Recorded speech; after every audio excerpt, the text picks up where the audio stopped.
Hi everyone, welcome to MarlaMiller.com's Marketing the Muse Quick Query Critiques. It has been a couple of weeks since I've met with you all. My apologies, but boy, that damn flu really got me. I am still in the runny nose stage, so I'm hoping that I'll be able to get through this critique without stopping the camera. There's going to be a few changes to Quick Query Critiques, and I will put them in the newsletter. But one of them that I just want to let everyone know right now, in case I find viewers from the web who are not subscribed to MarlaMiller.com, I will no longer be critiquing query letters of people who do not subscribe to my website for obvious reasons. I want you to follow me. I want and need your support. I hope that you find these quick query critiques a support to you, and that's just how we do business. So if you are interested in having a query letter critiqued, please do not send the query letter without first subscribing, or I'll just remind you that you have to subscribe before I go ahead and put you in the pile. And the pile is pretty deep, I will tell you that right now. So again, for those of you who have said, where's my critique? I have scads of them, and I try to mix them up so that we're not doing all fiction, because most of the stuff that I'm getting is fiction. Okay, this one is fiction. And the one that I will do on Friday is nonfiction, and that one is about sex. Probably should do that today just to give me a pick-me-up, but we'll hold that off until Friday because this one came in first. Okay, dear blank. In Shroud of Lies, private investigator Ronnie Lude accepts a typical watch report and get paid job that changes abruptly when the person she's tailing becomes a suspect in murder. Days later, Lude's subject is found dead in her home while under police surveillance. The evidence at the scene and the coroner's claim of suicide don't match. The homicide detective refuses to investigate the crime, and when Lude pushes for answers, she encounters a personal attack by an unknown assailant. While working on the case, Lude pursues her commitment to weekly visits with an elderly friend, Evie, who loves nothing more than hearing of Lude's cases, but her interest in this murder quickly becomes an obsession. Lude is aware of Evie's mind is fading, yet is stunned when the woman's irrational, senile ramblings become clues to the killer's identity. Lude is sucked into a mud hole of lies. The layered thread twists together in a deadly showdown between her and the killer, a cop with mob connections, but the eventual discovery of Evie's true identity is far more chilling than learning the killer is only a whisper away. Shroud of Lies is a fast-paced, 75,000-word character-driven mystery set in 1962 Hollywood. My two previous novels were published by independent publisher Blank, and then she names the one novel garnered the 2009 Bronze Independent Publishers Book Award, and then her other novel received an honorable mention in the 2008 New York Book Festival. My credentials include a BA in journalism, public relations, and experience in caring for a parent with Alzheimer's, which allowed me to witness its devastating mind-altering effects. Enclosed are whatever the agent requests. I'm prepared to forward the completed manuscript if this project matches your interest as well as your agency's current needs. Thank you for your time and consideration. I look forward to hearing from you. Warm regards. Okay. Okay, so what do I think of this? Well, a couple of things. I think that the story is interesting.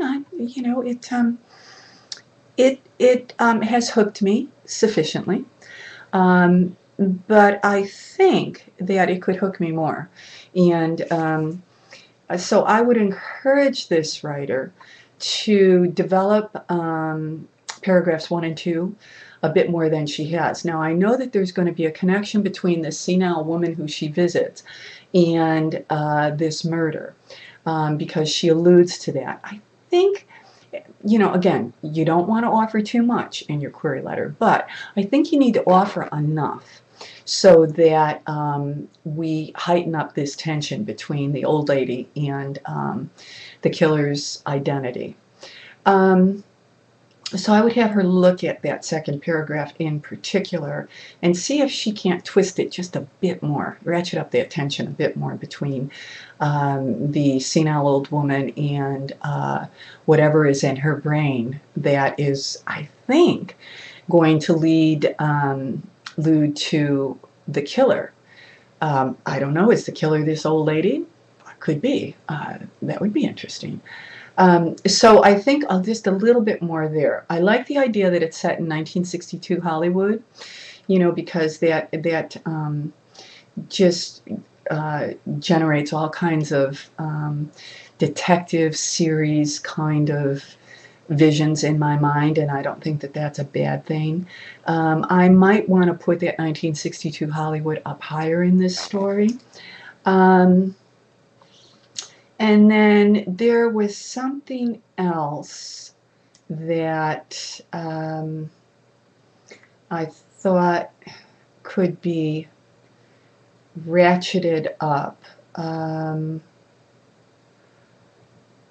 And I think maybe what it is that I don't know enough about Lude. You might want to add just a bit more. So this is a woman detective, right? And she's the kind of detective who doesn't forget old people. So she visits old people. I think that's a particular character trait that I probably would thump a bit more.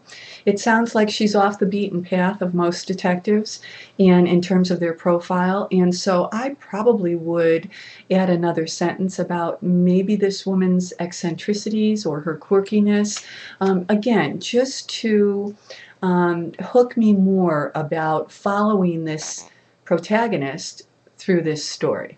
So I would encourage this author to take a look at that as well. Okay, now the last part of this is about the 2 novels that she has published. My first question as an agent would be this. If she has published 2 novels, and I don't doubt that she hasn't, why is she interested in looking for a new agent? I would assume these novels were published not that long ago, 2008, 2009.